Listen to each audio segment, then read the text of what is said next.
As the journey's unfolded, it's got deeper and deeper and deeper and deeper. And you cannot look at what's happening in the world and ways to change what's happening without realizing that we create our reality.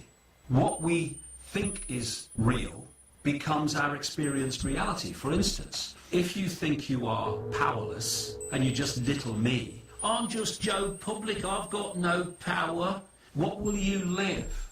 You will live a powerless life in which you will be little me. But little me does not exist except in your perception of reality.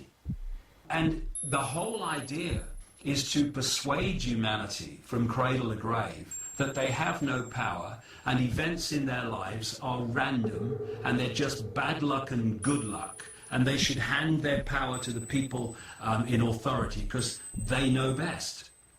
We have 6 billion people on this planet, so they tell me, I don't know who's bloody counted them, that are overwhelmingly not conscious. They are what I call body conscious. They're 5 sense conscious. They're conscious of the 5 senses. They're not conscious of much greater, deeper, more wise and knowledgeable levels of consciousness, which is what they really are. And what is happening now is people are waking up. People talk about, I suddenly woke up and I could see it. Well, what is this waking up? It's the point where these people cease to be only body conscious, 5 sense conscious. Can I see it, touch it, hear it, taste it, smell it? Oh, it exists then.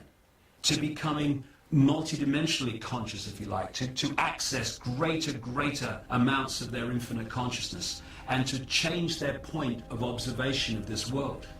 When people say to me, I don't understand it, it's so obvious now I can see it, why didn't I see it before? Because you were body conscious. You weren't conscious in the terms that I'm talking about.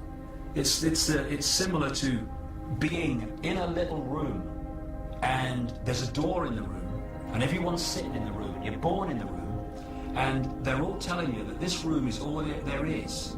And this is the world, and this is the limit of possibility. This is the limit of what you are.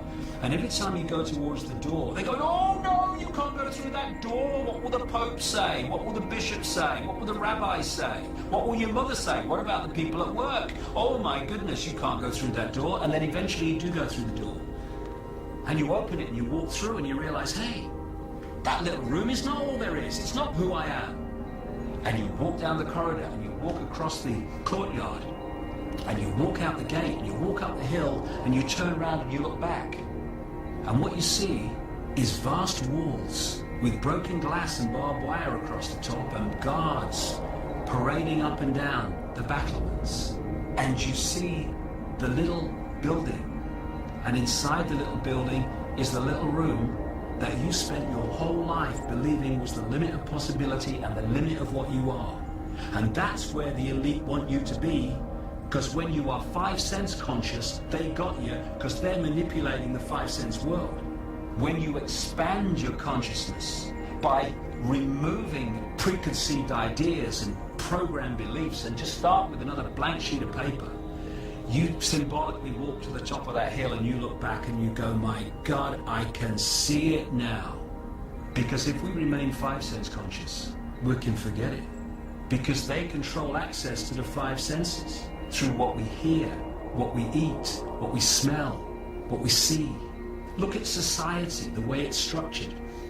It's all structured to entice and entrap the 5 senses and hold us staring in that headlights of that oncoming train. But when you move away from preconceived ideas and preconceived beliefs and what the bloody bishop tells you, what your mother tells you, what the professor at university tells you, and you start to think for yourself with a blank sheet of paper, then you can start to see the world in a different way.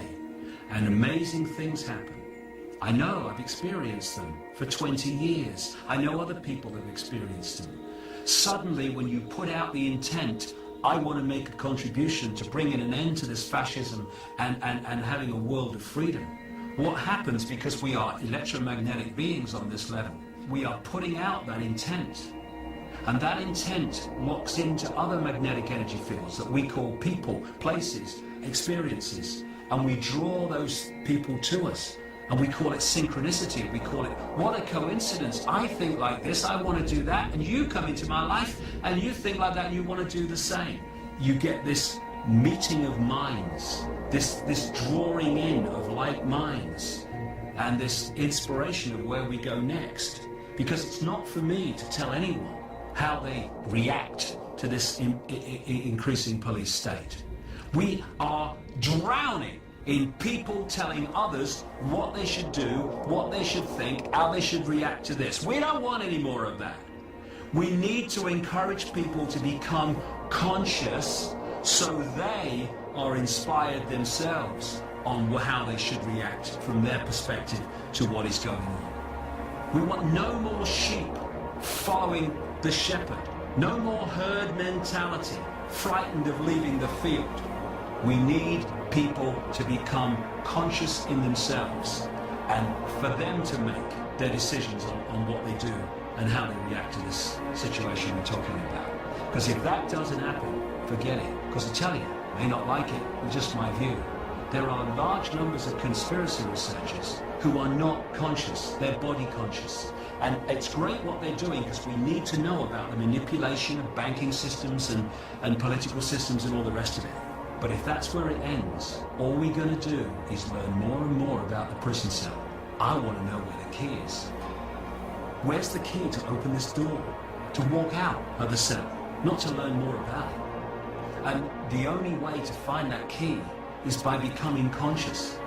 To start to access higher levels of consciousness so that we can perceive the world from a much higher perspective of knowledge, understanding and wisdom, and have the inspiration of how we react and respond to the situations that we face with the gathering police state.